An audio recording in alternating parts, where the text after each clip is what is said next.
The Outsiders, Chapter 11. I had to stay in bed a whole week after that. That bugged me. I'm not the kind that can lie around looking at the ceiling all the time. I read most of the time and drew pictures. One day, I started flipping through one of Soda's old yearbooks and came across a picture that seemed vaguely familiar.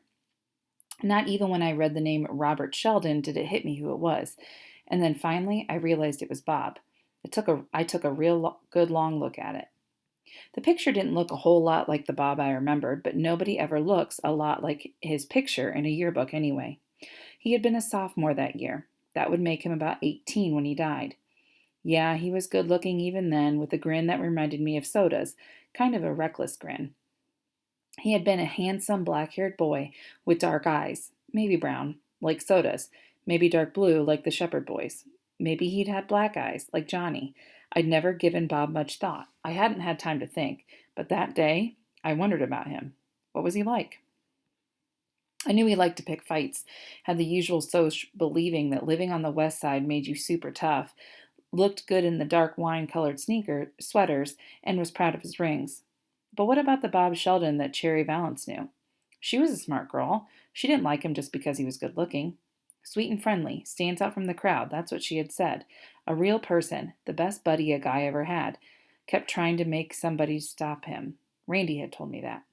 Did he have a kid brother who idolized him? Maybe a big brother who kept bugging him not to be so wild? His parents let him run wild. Because they loved him too much or too little? Did they hate us now? I hoped they hated us, that they weren't full of the pity the victims of environment junk the social workers kept handing Curly Shepherd every time he got sent off to reform school. I'd rather have anybody's hate than their pity. But then, maybe they understood, like Cherry Valance. I looked at Bob's picture and I could begin to see the person we had killed. A reckless, hot tempered boy, cocky and scared stiff at the same time. Ponyboy? Yeah? I didn't look up. I thought it was the doctor. He'd been coming over to see me almost every day, although he didn't do much except talk to me. There's a guy here to see you, says he knows you. Something in Derry's voice made me look up, and his eyes were hard. His name's Randy. Yeah, I know him. You want to see him? Yeah, I shrugged. Sure, why not? A few guys from school had dropped by to see me. I have quite a few friends at school, even if I am younger than most of them and don't talk much, but that's why they are. That's what they are, school friends, not buddies.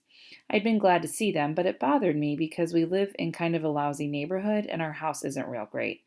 It's run down looking and everything, and the inside's kind of poor looking too, even though for a bunch of boys we do a pretty good job of house cleaning.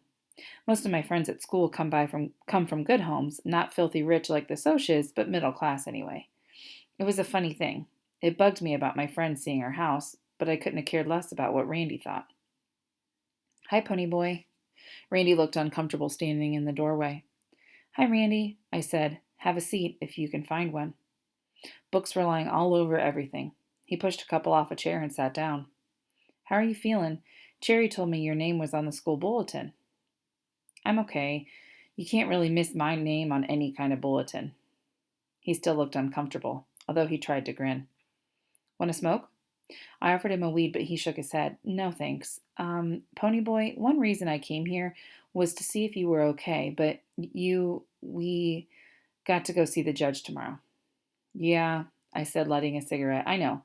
Hey, holler if you see one of my brothers coming. I'll catch it for smoking in bed.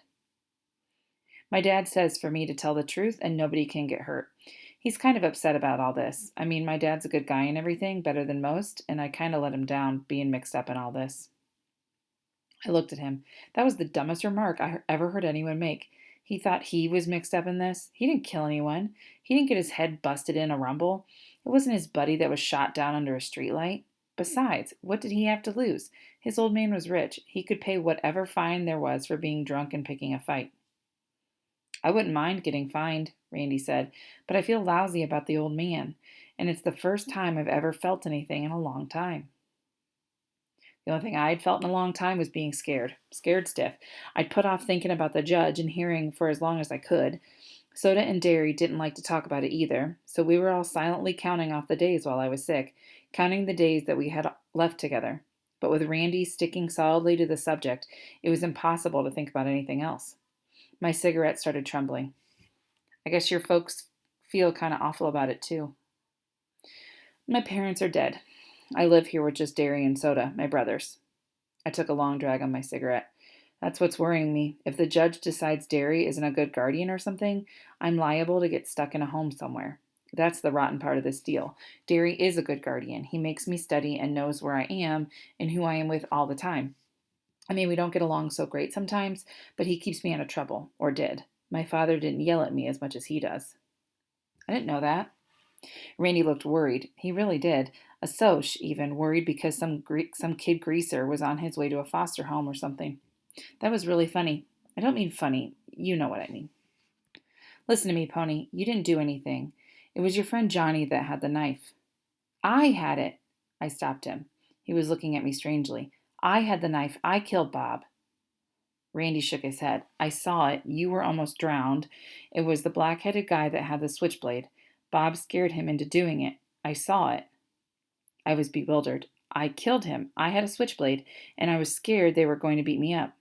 No, kid. It was your friend, the one who died in the hospital. Johnny's not dead. My voice was shaking. Johnny's not dead. Hey, Randy. Derry stuck his head in the door. I think you'd better go now. Sure, Randy said. He was still looking at me kind of funny. See you around, Pony. Don't ever say anything to him about Johnny, I heard Derry say in a low voice as they went out. He's still pretty racked up mentally and emotionally. The doc said he'd get over it if we gave him some time. I swallowed hard and blinked. He was like the rest of us. He was just like all the rest of the Socs, cold-blooded mean. Johnny didn't have anything to do with Bob's getting killed. Ponyboy Curtis, put out that cigarette. Okay. I put it out. I ain't going to go to sleep smoking, Derry. If you make me stay in bed, there ain't anywhere else I can smoke. You're not going to die if you don't get a smoke. But if that bed catches on fire, you will. You couldn't make it to the door through that mess. Well, golly, I can't pick it up, and Soda doesn't, so I guess that leaves you. He was giving me one of those looks. All right, I said. That don't leave you. Maybe Soda'll straighten it up a little. Maybe you can be a little neater, huh, little buddy? He never called me that before. Soda was the only one he ever called little buddy. Sure, I said. I'll be more careful.